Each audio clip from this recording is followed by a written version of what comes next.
विद्यार्थी मित्रों, मैं कुलदीप सिराणा आप सबका हार्दिक स्वागत करता हूँ social science standard 10 chapter first heritage of India में। आज हम आर्य जाति की बात करेंगे। आर्य सिविलाइजेशन के डायरेक्टर आर्य जाति के लोग थे। उनको नॉर्डिक भी कहा गया है, नॉर्डिक। आज जो हिंदू रिलीजन्स है वो हिंदू रिलीजन्स को आज जिस नाम से हम पहचानते हैं, तो हिंदू रिलीजन्स को डेवलप करने में जिसका कंट्रीब्यूशन रहा है वो आर्य आगे जाके हिंदू कहलाए।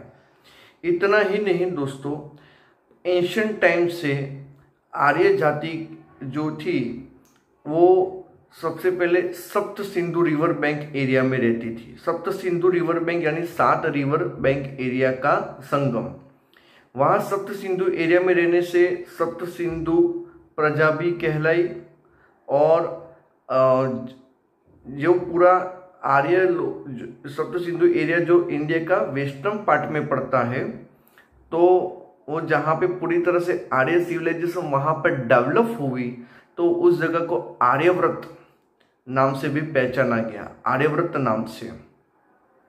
विद्यार्थी मित्रों, उसके अलावा आर्य में आर्य जाति जो है वो उस टाइम में दूसरी जो जाति थी, ह्यूमन जाति, उससे ज़्यादा डेवलप थी और पावरफुल थी। इस तरह से आर्य बहुत जल्दी से आगे बढ़े और उन्होंने अपना जो सिविलाइजेशन है वो इंडिया में बहुत ज़बरदस्त तरीके से एक्सपांड किया। नॉर्थ वैदिक टाइम पीरियड में आर्य सिविलाइजेशन ईस्ट में मिथिला यानी आज का बिहार, एंड साउथ में विंध्याचल एरिया तक आर्य सिविलाइजेशन एक्सपांड हुई, डेवलप हुई, वहाँ तक वो आगे बढ़ी। आर्य जाति के जो लोग थे, ऐसा माना जाता है कि भरत राजा के नाम से आर्य में भरत राजा हो गए, या फिर भरत जाति के नाम से आगे जाके इस पूरा इस देश का नाम भरतखंड, भारतवर्ष, भारत भूमि, आर्यव्रत ऐसे नामों से आगे जाके पहचाना गया। नेचर को लव करने वाले पर्सन थे आर्य जाति के लोग। रिवर को, माउंटेन को, वायु को, सन को, ट्री को, प्लांट्स को, इन सारी चीज़ों की वो वर्शिप यानी पूजा करते थे। वो नेचर को पूरी तरह से लव करते थे। इतना ही नहीं, आर्य के लोगों ने नेचर की वर्शिप के साथ साथ आगे चल के उन्होंने वेद का पठन शुरू किया। वेद को ओरल करना, वेद को तैयार करना उन्होंने शुरू किया। आपको बता दूं कि वेदों को एस्टेब्लिश करने वाले लोग यानी आर्य प्रजा।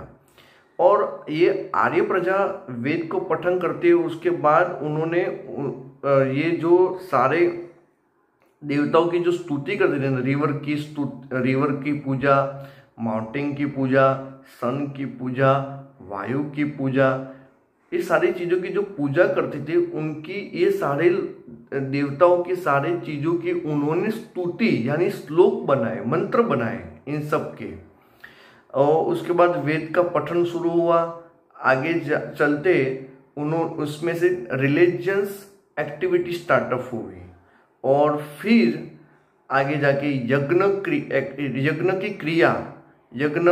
स्टार्टअप हुआ, यज्ञ के मंत्र स्टार्ट हुए, यज्ञ करना शुरू हुआ। तो इस तरह से आर्य ने रिलीजियंस के तौर पे डेवलप किया। तो इसीलिए आर्य को आगे जाके फिर हिंदू नाम मिला। इंडिया में डिफरेंट जाति के लोग अलग अलग कंट्री से माइग्रेशन करके इंडिया में आए थे, अलग अलग डिफरेंट जाति के लोग। उसके बाद क्या हुआ, सबकी डिफरेंट टाइप्स की लैंग्वेजेस थी, सबका डिफरेंट टाइप्स के क्लोथ थे, सबका डिफरेंट टाइप्स का फूड था, सबका डिफरेंट टाइप्स का लैंग्वेजेस था, ये सारी चीज़ें डिफरेंट डिफरेंट टाइप्स की थी, पर सब बाहर से आए थे। फिर इंडिया के यहाँ के माहौल में सब इक्वल हो गए। कैसे इक्वल हुए?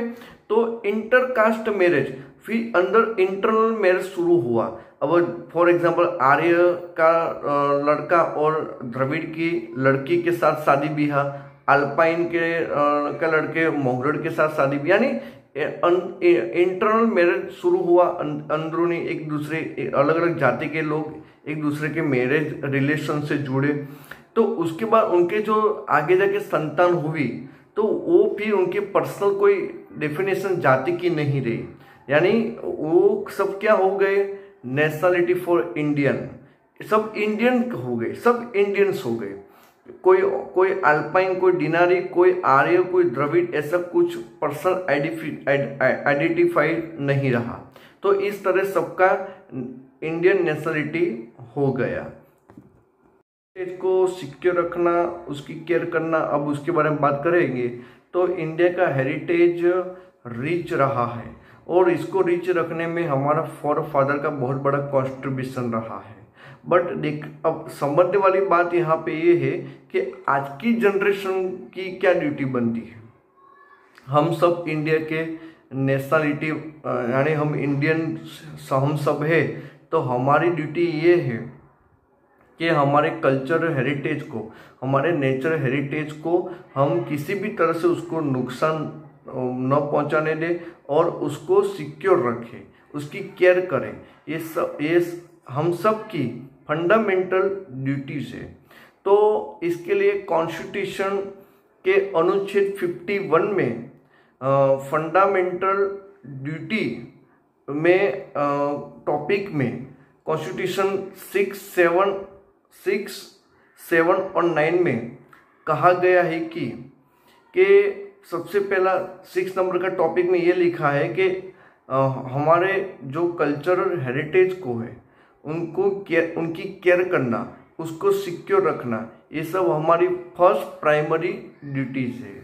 और 7 नंबर में कहा गया है कि फॉरेस्ट है, रिवर है, ट्री है, तालाब है, और एंशियंट टाइम के वेल है, और ये सारी जो एंशियंट जो चीज़ें हैं उसको, नेचर की जो चीज़ें हैं, एनिमल्स है, बर्ड है, इन सब को सिक्योर रखना, उनकी सलामती को बनाए रखना, उनकी किसी भी तरह से उन सारी चीज़ों को नुकसान न पहुँचे, ये सारी चीज़ों को देखना और इसको गंदा नहीं करना, बिगाड़ना नहीं, तोड़ना नहीं, मारना नहीं, ये सारी ड्यूटी हम सबकी ड्यूटी इसमें बनती है।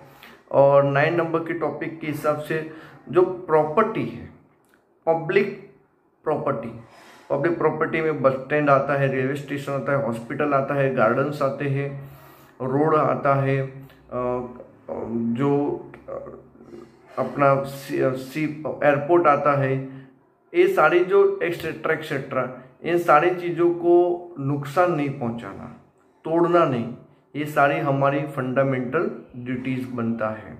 विद्यार्थी मित्रों, इंडिया का हेरिटेज नेचुरल हो या फिर कल्चरल हो, दोनों हेरिटेज देखो तो दुनिया में हम प्राउड कर सकते हैं, क्योंकि नेचुरल हेरिटेज में भी हम रिच है और कल्चरल हेरिटेज में भी हम रिच है। और उसके अलावा हमारा कल्चर जो है कलरफुल कल्चर है और इसमें सबका कॉन्ट्रीब्यूशन है। हमारा एक ड्यूटी बनता है कि हम इस कल्चरल और नेचर हेरिटेज को आगे ले जाए और नेक्स्ट जनरेशन को भी इस कल्चर का बेनिफिट मिल सके, वो भी लाभ ले सके। तो यहाँ पे हमारा चैप्टर पूरा होता है। आपको इस चैप्टर में सब कुछ समझ में आया होगा, ऐसा मैं आशा रखता हूँ। नमस्कार, जय हिंद।